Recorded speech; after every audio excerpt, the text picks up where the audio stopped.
de gerencia, emprendimiento y economía en Venezuela. Muchísimas gracias por seguirnos a través de nuestras redes sociales, @gerencia para todos, @gerencia para todos en Instagram, @gerencia todos en nuestra nueva cuenta de Instagram.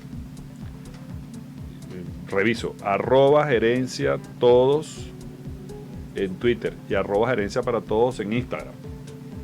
Por eso decimos buenos días, buenas tardes y buenas noches a todas las personas que nos siguen a través de tenioradio.com, la diferencia en la web. Hoy vamos a conversar sobre un tema que para nosotros es muy importante, el tema de la energía. Por eso nos acompaña hoy el ingeniero Héctor Peroso, experto en ese tema. Experto petrolero y también en energía, porque ustedes como petroleros tienen que estudiar todas las formas de energía posibles. Sí, en especial las energías que vienen de los elementos fósiles. Claro, carbón, y nos quedamos hablando en el programa anterior sobre nuevas formas de obtención de energía con plantas termoeléctricas. Correcto. Recuerdo. Corrígeme, por favor. Sí, Rafael. Muchas gracias por la invitación. Sí, Rafael, el programa pasado habíamos quedado pendiente para hoy continuar con el tema de la energía en Venezuela. Ajá. Y sobre todo para solventar los problemas que tienen estos ciclos de sequía altamente fuertes que nos afectan, fenómenos como el Niño, y que estas sequías cada vez se hacen más cortas. Estos periodos de sequía son cada vez más cortas y eso es un problema que nos está generando ya de forma estructural, digamos, la infraestructura de las plantas termoeléctricas e hidroeléctricas en el país. Hago una pregunta ahí para situarme no sé si tienes las proporciones de energía que necesita Venezuela. Es decir, actualmente Venezuela, ¿en qué porcentaje se sirve, por ejemplo, del Guri? De energía que proviene, que es energía hidroeléctrica. Correcto. Del Guri y de las otras hidroeléctricas que están en los estados andinos, Venezuela se surte un 70%. Y el 30% las energías de plantas termoeléctricas. Y es algo curioso porque en los años 70, en la década de los 70 y de los 80, era al revés. Venezuela se surtía de las plantas termoeléctricas un 70% y un 30% era de las plantas de los sistemas hidroeléctricos. Pregunto, ¿qué pasó? ¿Qué es mejor? O sea, ¿qué sería lo más adecuado? Fíjate, indudablemente las plantas hidroeléctricas o los sistemas hidroeléctricos son mucho más beneficiosos porque no contaminan, pero tienen la problemática de que dependen de la naturaleza, dependen de, como dirían los religiosos, de Papá Dios, o sea, dependen de la lluvia. Y en estos, digamos, estos últimos años, con estas altas contaminaciones, efecto invernadero y todos estos, diremos, problemas a nivel, diríamos, ambiental y sus efectos han incidido en que los periodos de sequía y de lluvia realmente son un poco diferentes a como venían siendo durante 200, 300, 400 años. O sea, en estos últimos 20 años ha habido realmente una perturbación en estos ciclos tanto de sequía como de lluvia. Ahora, ¿por qué no mantuvimos, no sé si es posible arreglar la estrategia de suministro de energía eléctrica de modo que una complemente a la otra o sustituya a la otra, o que actúen conjuntamente, o que se pase un switch y bueno, mira, no pasó nada, no hay problemas con el agua, no está lloviendo lo suficiente y pasamos el switch. Mira, aquí tenemos las otras plantas termoeléctricas que van con tal combustible, que hablamos del combustible que podríamos usar de una manera económica. Para responder a tu pregunta, el sistema interconectado, las plantas termoeléctricas, tanto de Tacoa y la planta Centro, que queda cerca de Morón, tiene un sistema evidentemente tipo switch, como tú hablas, o sea, de interconexión con el sistema de Guri. O sea, si nosotros tenemos una afectación de Guri por sequía o por mantenimiento, por lo que tengamos previsto, este sistema termoeléctrico suple esta falla, diríamos, en la generación eléctrica que ¿Eso tiene. existe? Sí, eso existe. El problema es que las plantas termoeléctricas en el país diríamos, se han abandonado. Hay que decir la verdad como duela, pero se han abandonado y hemos dependido de los sistemas hidroeléctricos, primero porque ya se hizo la inversión inicial, que aunque costosa, pero realmente ya se hizo, y segundo que el mantenimiento de los sistemas hidroeléctricos son mucho más económicos que las plantas termoeléctricas. Y pregunto yo, ¿tenemos suficientes plantas hidroeléctricas? Podríamos tener más, porque también es un tema de diversificación. Ok, yo tengo en este momento, pues el país tiene ¿cuántas aproximadamente? El sistema de Bajo Caroní tiene diríamos, unas 3 plantas bien, bien grandes, y también tenemos sistemas hidroeléctricos en los estados andinos. Pero fíjate, Rafael, lo interesante digamos, de los sistemas hidroeléctricos es que no dependen, digamos, de la buena voluntad digamos, de decisiones políticas. Depende de que la naturaleza nos haya brindado ese tipo de espacio, ese tipo de topografía, de hidrología, para nosotros poder construir esas plantas. Por eso es que nosotros debemos invertir mucho en las termoeléctricas, que eso sí dependen de decisiones políticas y decisiones técnicas. Bueno, vamos a continuar conversando con Héctor Peroso, especialista en materia de energía, buscando soluciones aquí en Gerencia para Todos, el primer programa de gerencia en Venezuela. Ya regresamos.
Seguimos en Gerencia para Todos con vigor para emprender.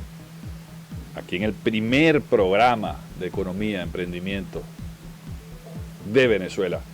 Hoy estamos abordando el tema de la energía, por cierto, tema que hay varios escenarios sobre el tema de la energía eléctrica, por eso estamos conversando hoy con el ingeniero Héctor Peroso, experto en materia de energía, desde las formas que tienen que ver con la energía proveniente de los hidrocarburos, la producción de petróleo y también el tema energético. Y estábamos conversando sobre las proporciones entre la energía proveniente de las plantas hidroeléctricas y la energía proveniente de las plantas termoeléctricas. Y tú mencionaste en un programa anterior que hay un combustible, un material. Correcto. Que podríamos emplear en un tipo especial de plantas termoeléctricas. Eso es correcto, Rafael. Háblanos de eso, por favor. Fíjate, Rafael, Venezuela, igual que todos los países de producción petrolera, digamos, en grandes cantidades, somos unos enormes consumidores de energía. O sea, Venezuela es un país que está dentro de los 25 países que más consumen energía en el mundo. Para ser un país pequeño es un puesto bastante importante. Y esto se debe a que nosotros somos un país que consume muchísimo energía en operaciones petroleras, exploración y producción, refinación y todo lo que tiene que ver con esta cadena de producción de petróleo. Fíjate que Arabia Saudita, por decirte un ejemplo, es el número 11 en el mundo en consumo de energía. Pones a ver, un país que no tiene muchos habitantes que te da el 11, ¿no? Está por encima de países como España, como países bueno, pero es que también podemos verlo como un índice de desarrollo, ¿no? También, o sea, que yo, correcto, pero más energía consumo, se supone que soy más desarrollado. Por supuesto, pero aparte de que es un índice de desarrollo y que de hecho se toma como un índice de desarrollo, los países petroleros somos unos altos consumidores de energía. Entonces, y estas caídas, esta escasez de energía eléctrica en estos momentos afectan, por supuesto, a la producción de petróleo. Y ahí vamos con el tema de que tú me estabas refiriendo. Venezuela tiene dos productos que los pueden generar muy fácil y que saldría muy económico y no afectaría a productos como gas o como fuel oil y gasoil que tienen mercado internacional bastante apetecible y sería de una enorme utilidad su uso. El primero, como lo hablamos en el programa pasado, es el coque, que como ustedes ven, el coque no sobra, es un subproducto del mejoramiento de petróleo de la faja que se lleva a cabo en José. Cuando ustedes van por esa autopista entre Puerto Píritu y Barcelona, ven esas montañas de coque y eso tiene una enorme capacidad calorífica y es un excelente combustible para su uso en plantas termoeléctricas. Claro, Venezuela no tiene, diríamos, entre comillas, no tendría la necesidad de usarlo si siempre fuéramos un país que tuviera, diríamos, alta confiabilidad de su sistema hidroeléctrico, pero no es así.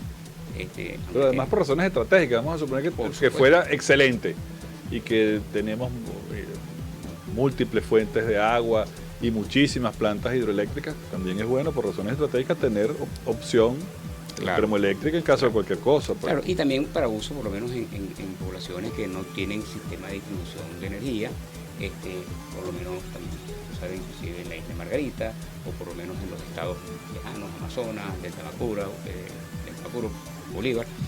Entonces uno de ellos sería este coque, que es un subproducto del mejoramiento de crudo pesado. ¿Y por qué no hemos hecho eso?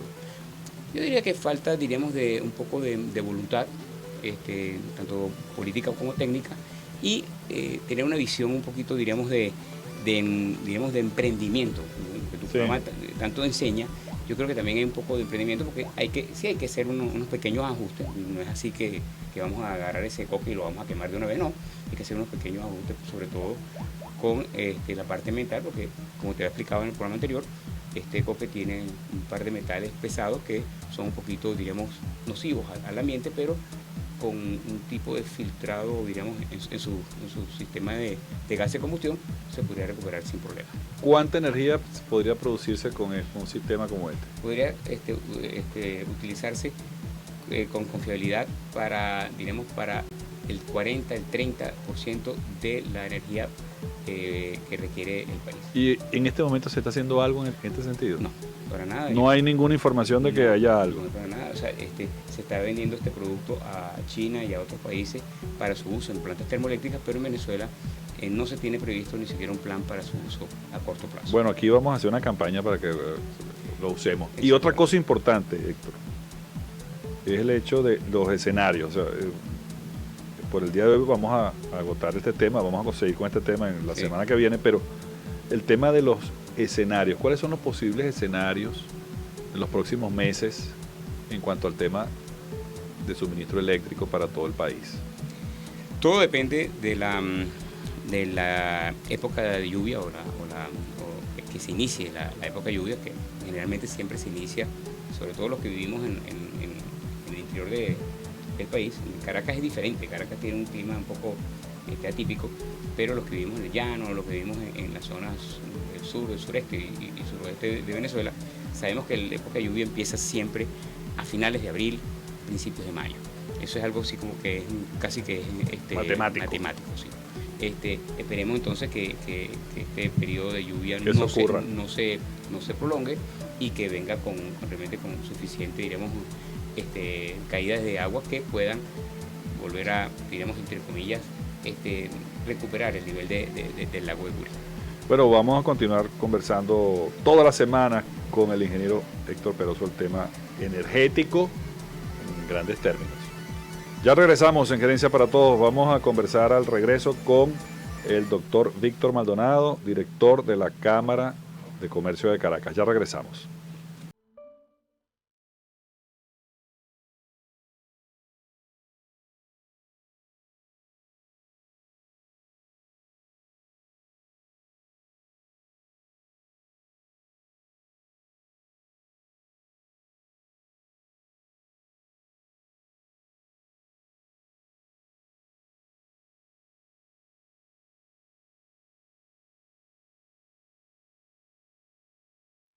Well, I tried.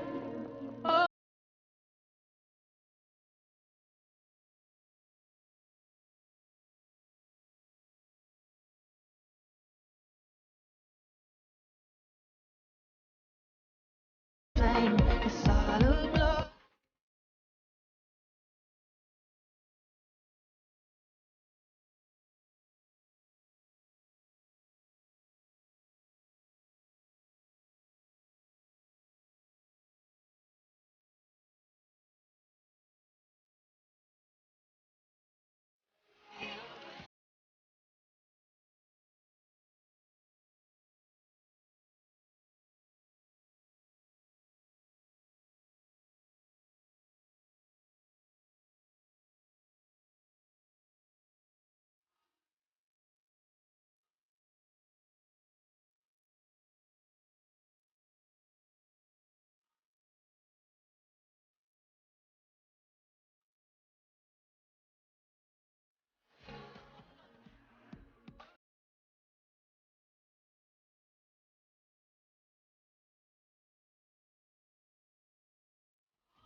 Seguimos en Gerencia para Todos, la primera iniciativa de gerencia, economía y emprendimiento en Venezuela.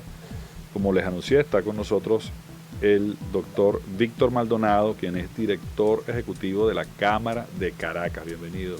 Muchas gracias, Rafael, por la oportunidad de estar contigo y con tus oyentes, que sé que están en cualquier lugar del mundo, escuchándonos e interesados por lo que nosotros decimos y por lo que vivimos en Venezuela.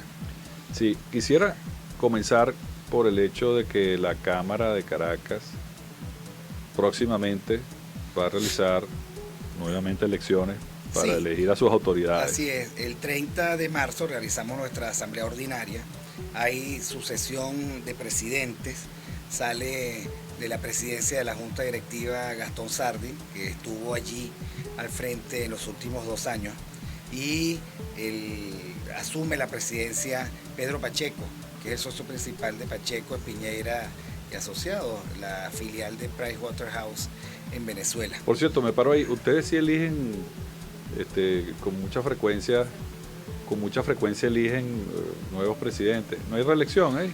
De ninguna manera. De verdad que yo creo que la salud y la vitalidad institucional está en la rotación de sus directivos y de sus presidentes. Y la Cámara, que tiene 122 años, en 122 años sus mejores momentos han sido cuando ha habido una rotación continua y sistemática. Yo tengo 12 años en la Cámara como su director ejecutivo y en 12 años he compartido la gestión y la vocería de la Cámara con 6 presidentes. El que viene es el 7º de la Cámara Fusionada de Comercio, Industria y Servicios. ¿Y es mejor así? No, yo estoy absolutamente convencido de que lo sano institucionalmente es que haya rotación de su dirigencia. Cuando estas instituciones pierden ese sentido, se convierten en episodios de bolsillo. Y bueno, simplemente ver las diferencias que hay entre Fede e Industria, cuyo último presidente tiene 16 años al frente, ahora por cierto es ministro y presidente de Fede Industria, Miguel Ángel Pérez Abad, con Fede Cámaras, que en los últimos 16 años ha tenido por lo menos 8 presidentes. Es diferente porque cuando hay abundancia institucional, entonces por supuesto, no importa quién está al frente, hay una línea valorativa y principista que se mantiene, y bueno, cuando hay un solo presidente, la institución pierde sentido, se personaliza y esa personalización hace daño. Sí, a mí me encanta ir, por cierto, ya a la Cámara de Caracas, donde hemos hecho varios programas, y en el auditorio, pues uno puede ver toda la galería de presidentes desde cuando se usaban barbas y bigotes combinados. Barbas y bigotes, o sea, porque es una institución que tiene 122 años. Tiene 122 años, entonces podemos imaginarnos que ahí va a haber toda la moda en el mundo corporativo, pero eso me parece excelente porque, digamos, los ambiciosos no están ahí, o sea, van por una razón institucional. Por una razón institucional, la presidencia es ad honorem, y sabe que son 2 años de servicio público. Por cierto que no quiero dejar de decir que en esta asamblea vamos a tener, además de la parte protocolar y estatutaria de relevo de la presidencia, rendición de memoria y cuenta, presentación de los estados financieros, que lo hacemos muy rápido, vamos a aprovechar ese espacio y los invitados que allí estén para compartir con ellos la presencia de Luis Ugalde, es rector de la UCAP, miembro de la Academia de Historia, y además director del CERPE, que es el proyecto educativo de los jesuitas en toda América Latina, y Lorenzo Mendoza, que van a estar allí con nosotros compartiendo el escenario, respondiendo a preguntas y pensando en 2 temas que son importantes: la reconstrucción espiritual de la empresarialidad en Venezuela y por supuesto la situación de la empresa venezolana en este momento. Bueno, porque somos lo que somos en este momento, pero tiene que llegar un momento en que hay que replantear las reglas del juego y hay que apostar a duplicar o triplicar el parque empresarial venezolano. Y eso requiere una disposición espiritual para el logro, para la sistematicidad, para el trabajo productivo, para la competencia, bueno, que en este momento está un poco apagado pues, por las circunstancias propias de este país. Y entender cómo Lorenzo Mendoza, que es el presidente de la empresa de alimentos más grande de Venezuela y más resiliente, bueno, cuál es su experiencia y cuál es su mensaje. Allí va a haber de todo, va a haber estudiantes, y va a haber, por supuesto, empresarios, y vas a estar tú. Vamos a estar ahí, claro. Yo creo que va a ser una mañana muy bien aprovechada. Mira, yo no me canso de decir que la Cámara de Caracas tiene un tanque de pensamiento en cuanto a estrategias, vivencias históricas. Han visto la evolución de la historia económica de Venezuela y esa experiencia debe ser aprovechada. Es decir, ustedes hacen siempre el esfuerzo de difundir todo lo que tienen adentro, ese conocimiento, toda esa experiencia, muchísimos casos de negocios. Entonces, mi primera pregunta, porque mucha gente que nos está escuchando se da la pregunta, bueno, esa experiencia, ¿por qué no se ha aprovechado más en el sector oficial? Es decir, ¿por qué el sector oficial no los ha llamado para sentarse con ustedes y buscar opciones, soluciones, etcétera, etcétera? Mira, porque hay un abismo de desconfianza entre el sector público y el sector privado, que tiene varias explicaciones. Es una explicación cultural que tiene que estar relacionada con el hecho de que desde siempre en Venezuela se ha desconfiado del empresario. Se le ha visto como el malhechor de la partida y nunca se le ha considerado como parte de los activos sociales del país, como los que crean riqueza, como los que generan empleo, como los que abastecen al país. Siempre el discurso político ha estado preñado de suspicacia respecto al sector privado. Y eso, por supuesto, ha permeado a la población, porque eso, por supuesto, por las canteras de educación y por la propia lógica de lo que se enseña en las universidades, eso ha terminado siendo una de las más esplendorosas y conspicuas expresiones de la forma de ser del venezolano. Eso hay que resolverlo. Y yo creo que en los últimos años, por la vía de la demostración, la gente se ha dado cuenta de que sin empresa esto es lo que hay. O sea, sin empresa no hay empleo, sin empresa no hay abastecimiento, sin empresa tampoco hay moneda estable, sin empresa no hay reputación de país. No, y capacidad de escoger también, de la población puede escoger, mira, me gusta esta empresa para tal negocio y este producto no me gusta, prefiero aquel, o sea. Y bueno, por otra parte, yo creo que los gremios, entre eso la Cámara de Caracas, están esperando el momento para llegar a ser lo que alguna vez fueron, que fue, digamos, efectivamente, como tú lo dices, contribuidores sociales en el diseño de políticas. Sí. Yo creo que aquí hay muchísimo por hacer. Vamos a continuar conversando con el doctor Víctor Maldonado, director ejecutivo de la Cámara de Caracas, luego de la siguiente pausa.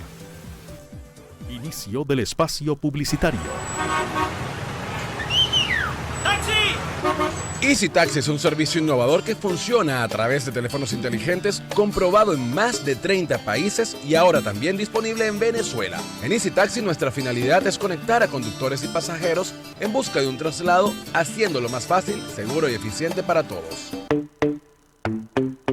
Contamos con una flota de más de 2.000 conductores calificados, quienes pasan por un estricto sistema de selección para cubrir tus necesidades lo más rápido posible. Yo la conocí en un taxi, en camino al club. Estamos en la web www.easytaxi.com.be o descarga la aplicación a tu equipo móvil y conéctate ya a Easy Taxi tan solo con un clic. ¿Quieres aumentar tus ventas? Invinet pone a tu disposición las pantallas publicitarias del CCCT. Coloca imágenes o videos impactantes al mejor precio con Invinet. Fin del espacio publicitario. ¿Te sientes mal después de comer pasta, pizza o pan? ¿Te sientes cansado, has perdido peso o tienes dolor abdominal? ¿Tienes problemas de digestión, gases, estreñimiento o episodios de diarrea? Si respondiste que sí a una de estas preguntas, tú podrías ser celíaco. Soy celíaco. Soy celíaca. Soy celíaca. Soy celíaco. Si quieres mayor información, visita www.celíacosvenezuela.org.be. Seguimos en Gerencia para Todos, la primera iniciativa de gerencia, economía y emprendimiento en Venezuela, hoy con el doctor Víctor Maldonado, director ejecutivo de la Cámara de Caracas. Bueno, ya hemos hecho ya detallamos el tema de la próxima elección de nuevas autoridades de la Cámara. Sí quisiera que nos mencionaras qué pasó durante la presidencia del doctor Gastón y qué logros tiene esa gestión, sobre todo en estos momentos tan difíciles de la economía nacional? Bueno, mira, yo creo que la Cámara de Caracas se consolidó como una vocera muy responsable que señala cuáles son los errores en la economía y en los diseños económicos y cuáles son las alternativas. Creo que en los últimos 2 años no nos hemos cansado de decir que el estatismo, el populismo, el controlismo y la enemistad manifiesta contra el sector privado solo iba a traer como consecuencia esto que estamos viviendo. Y que hay alternativas y hay que pensarlas. Pensar alternativas alrededor del llamado, de la convocatoria del trabajo productivo. Un trabajo productivo que tiene que ser competitivo. O sea, estamos hablando de que la salida del país, y a eso no hay que tenerle miedo, es la salida hacia los mercados abiertos, hacia el respeto de las libertades económicas y personales, hacia el abundamiento institucional que supondría respetar la ley y apegarnos todos a la Constitución, respetando los derechos de propiedad, creo que ya lo dije, discutiendo muy ampliamente cuál es la mejor ética posible en el manejo de los negocios que nos permita discriminar aquellas empresas buenas de aquellos intentos malos. Hay que efectivamente romper y deslindarse con un rentismo que cree que puede financiar cualquier tamaño del Estado. Yo creo que hay mucho por hacer que nosotros hemos dicho que hay que hacer y que el rendimiento institucional ha sido de que alrededor de eso en los últimos 2 años se ha producido un consenso bastante apreciable. Ya nadie levantaría la mano a favor de esto, estatismo, controlismo, el rentismo, arbitrariedad, confiscaciones y expropiaciones, cuando hace 2, 3 o 4 años la gente aplaudía y salía a festejar cuando se expropiaba una empresa. Porque ya sabemos los resultados y así aprenden lamentablemente los países. Tienen que aprender de sus propios errores. Y yo creo que esa es la principal ganancia institucional. La Cámara, por supuesto, sigue siendo un referente en Caracas en términos de formación, capacitación, información, redes sociales. Hemos hecho cosas como rescatar nuestro edificio institucional, que restauramos su fachada, pero eso, digamos, es lo cotidiano, lo que habría que hacer de todos modos. Pero yo rescataría de estos últimos 2 años el seguir señalando con muchísima valentía en un momento donde ha habido mucha represión. Hay que ver lo que significó para mí, para la Cámara de Caracas, señalar en el momento en que estaba ocurriendo el DACAzo, que el DACAzo era un error. Hay que ver lo que significa en el momento en que se está confiscando una empresa, decir que eso es un error. Hay que ver lo que significa defender los derechos y las garantías individuales cuando en ese momento están presos empresarios, precisamente porque el gobierno le molestó una cola u otra cola. Y nosotros hemos salido airosos. Y yo creo simplemente porque siempre hemos dado el debate de las ideas. El debate de las ideas se despersonaliza. Lo que están erradas son las ideas y no necesariamente las personas. Y sobre la base de eso, pues nosotros hemos planteado nuestra lucha, nos hemos mantenido vigentes a pesar de todas las adversidades. Y aún ahora somos un gremio de referencia que muchísimos respetan y que para mal o para bien saben que el camino que nosotros señalamos es el único camino posible para salir de esta circunstancia terrible de inflación, escasez y mal empleo que estamos viviendo ahora. En el caso de la futura gestión, bueno, los 2 próximos años que va a tener esta nueva junta directiva, ¿cuáles son los objetivos que se han planteado para estos 2 próximos años? Mira, queremos ser muy pedagógicos en el manejo de una nueva experiencia que es la hiperinflación. Yo creo que hay muchísimo que aprender, porque en nuestra memoria institucional nunca hemos vivido hiperinflación, hemos vivido otras cosas, pero esa no. Porque en América Latina se olvidó cómo es eso de vivir en hiperinflación, y bueno, y porque sabemos que de la hiperinflación, por lo visto, no hay quien nos salve, dadas las circunstancias y teniendo esta inercia. Entonces estamos pendientes de eso.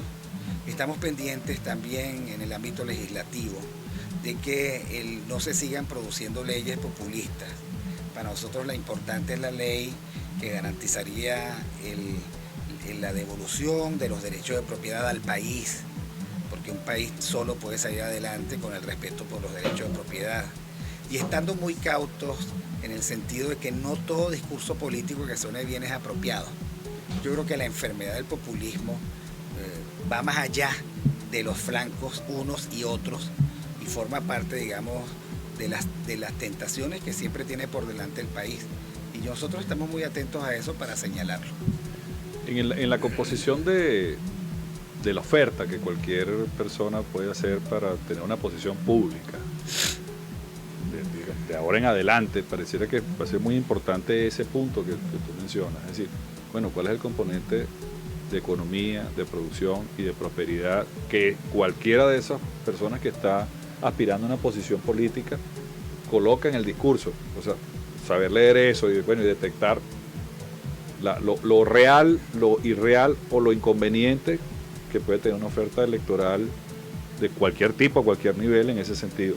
Y el otro tema que me toca preguntar, porque a propósito del tema de las elecciones en la Cámara de Caracas, es el tema de la reelección, que para muchos políticos de todas las tendencias en Venezuela durante décadas ha sido un tema pues muy apetecido, ¿no? Bueno, la reelección luego de 10 años, la reelección de una forma o de otra.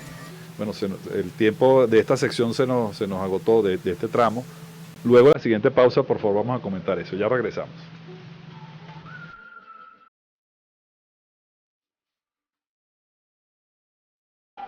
Say something.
Everywhere I've been, can you wiggle?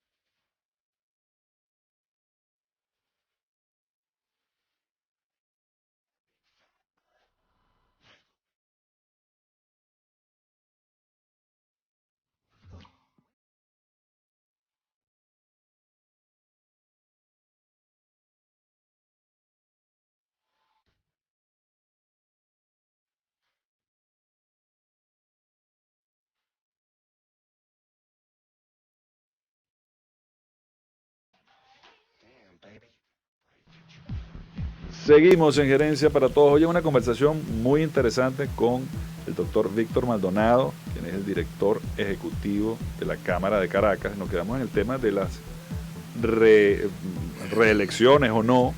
En el caso específico de la Cámara de Caracas, cada 2 años hay un nuevo presidente.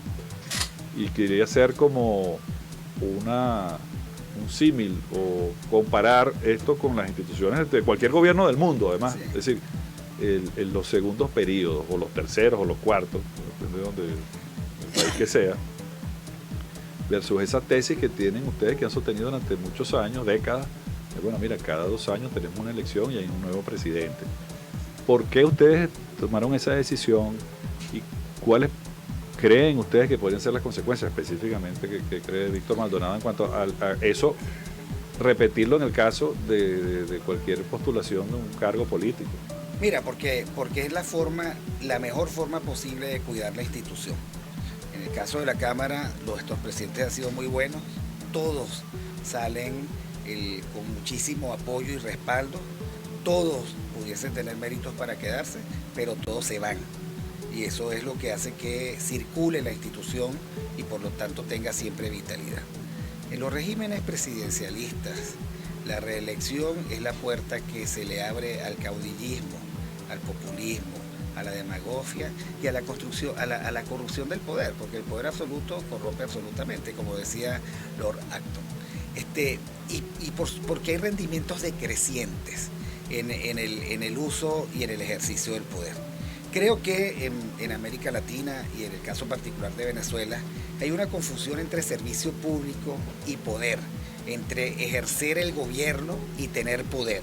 Creo que en el caso venezolano, este Estado opulento, dueño de la renta, excesivo, extenso, es el resultado de una metástasis en el uso, en la concentración, en la confiscación del poder de la sociedad para quedar de parte del Estado, y eso efectivamente, tal y como lo hemos visto, no ahora, sino desde siempre, no funciona. Creo que la República Civil, que surgió de 1958, finalmente naufraga en la tragedia del reeleccionismo, porque finalmente terminó siendo una pelea entre expresidentes que perdieron de vista el proyecto país, que arruinaron los consensos del país y que terminaron arruinándose ellos y arruinando el país. Entonces, yo creo que una de las reformas de fondo que habría que hacer en Venezuela, entendiendo que es presidencialista su régimen, y asumiendo que los presidentes van a tener muchísimo poder, yo creo que la reforma de fondo tiene 2 vertientes. Una, la desconcentración del poder central. Hay que darle muchísimo más poder a las regiones, a los estados y a los municipios.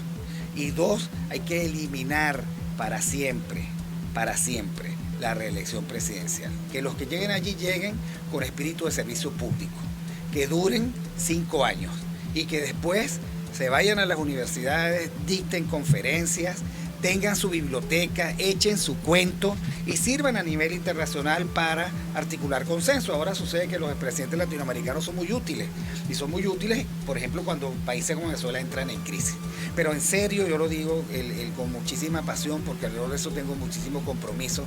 Mientras haya reelecciones en los poderes ejecutivos del poder central, del Ejecutivo Nacional o de los regionales, nosotros vamos a seguir incubando caudillos, caudilletes, y la relación con el caudillo será erótica y de montonera, porque va a ser una relación personalista que deja al margen la suerte de las instituciones y por supuesto confisca y subroga la suerte del país. No, y lo digo también en el sentido que la Cámara de Caracas lo vemos, porque hemos estudiado el tema, ha sobrevivido más de 100 años practicando esto. O sea que hay modelos de negocio exitosos que están en nuestro país, porque a veces también vemos hacia afuera, no, mira ya tal cosa, o aquel empresario, y estábamos hablando ahorita en la pausa precisamente ese tema.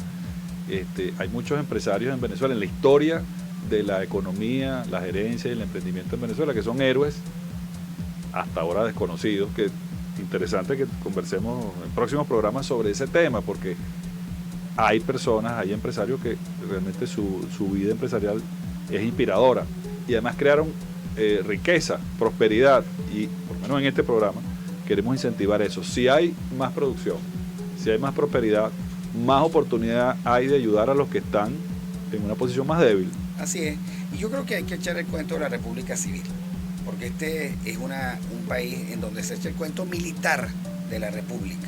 Entonces Bolívar, la batalla, etcétera, etcétera.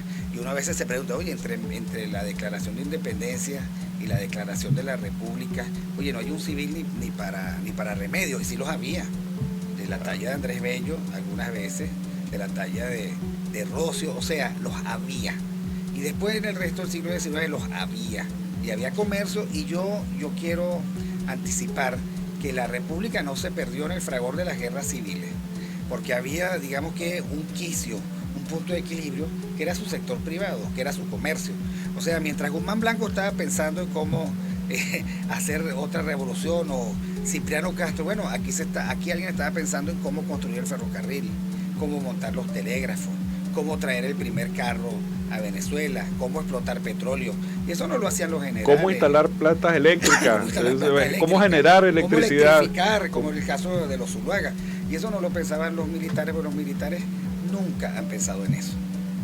Oye, es muy interesante porque si queremos emprender, la misión de este programa, aquí tratamos de que cualquier persona pueda construir su máquina financiera, competir, aún en las peores circunstancias. Y qué bien que puedan existir modelos venezolanos, porque a veces nos referimos a modelos extranjeros, que está muy bien, podemos ver qué hizo Steve Jobs, o qué hizo el señor Zuckerberg, el creador de Facebook, o qué hizo Ford, o qué hizo Melon, pero aquí tenemos también referencias como esas, quizás en circunstancias más difíciles y relatos más heroicos dentro del mundo empresarial. Así es. Bueno, mira, una que se me ocurre rápido, cuando se cae el viaducto de La Guaira, que se cae en manos, digamos, de todo un operativo gubernamental y se les cayó en las narices, no fue Odebrecht la que vino a construir el viaducto en tiempo récord, fue Precomprimido, que es una empresa venezolana de altísima factura de ingeniería, que por cierto es la única obra pública que ha tenido en 16 años, porque todas se las llevó Odebrecht y ahora saben por qué. Sí. ¿Okay? Entonces, bueno, esos son los héroes civiles. Construyeron el viaducto, lo construyeron rápido, hicieron, no sé, 100 casitas de solidaridad social en los alrededores. Y bueno, ese viaducto está allí, resuelto el tema. Y así como eso podemos pasar a hacer el inventario de todo lo que hay que hacerlo. El privado ha hecho. Y hay que hacerlo. Y hay que hacerlo porque... Por ejemplo, nosotros no estaríamos entre tanto apagón si la electricidad de Caracas siguiera en manos de los Zuluaga. ¿Okay? Vamos a continuar conversando con Víctor Maldonado, director ejecutivo de la Cámara de Caracas, luego de la siguiente pausa. Ya regresamos.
Seguimos en Gerencia para Todos, la primera iniciativa de economía, gerencia y emprendimiento en Venezuela, hoy con el doctor Víctor Maldonado, director ejecutivo de la Cámara de Caracas, y hemos explorado los logros de la Cámara de Caracas, las próximas elecciones que se van a efectuar, en la reserva de ideas que tiene la Cámara de Caracas, y bueno, explorando esto, los futuros escenarios, cómo vemos el futuro del país ya en este último bloque por el día de hoy. Bueno, mira, yo creo que vivimos una inercia, digamos, muy inconveniente. Yo creo que la solución del país no es seguir por la vía de una economía controlada y por la vía de los controles maltratadas. Tampoco la economía del país se va a resolver con un Estado que no podemos financiar.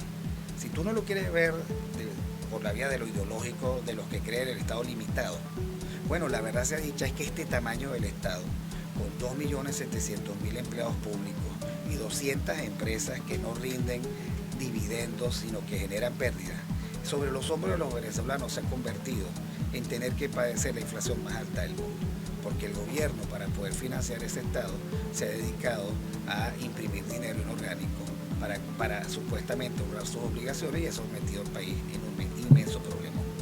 Por la vía de los controles tampoco vamos a resolver el tamaño de la economía privada, es triste decirlo, pero el sector financiero venezolano, todo, es más pequeño que el peruano, es más pequeño que el boliviano.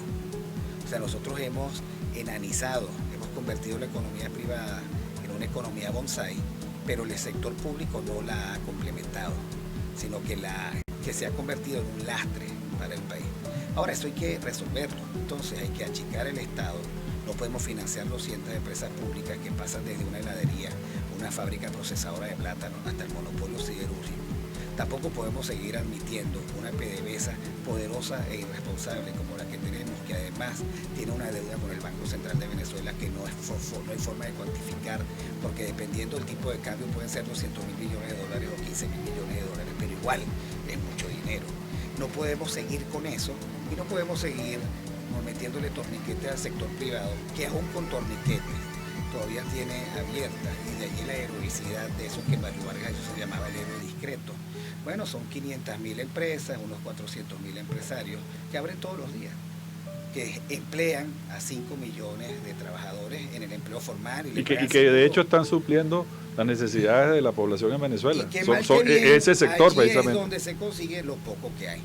Matar a la empresa privada es dejar sin empleo a 5 millones de venezolanos, a 5 millones de venezolanos, que se sumarían a los otros 5 que están en el sector informal rebuscándose.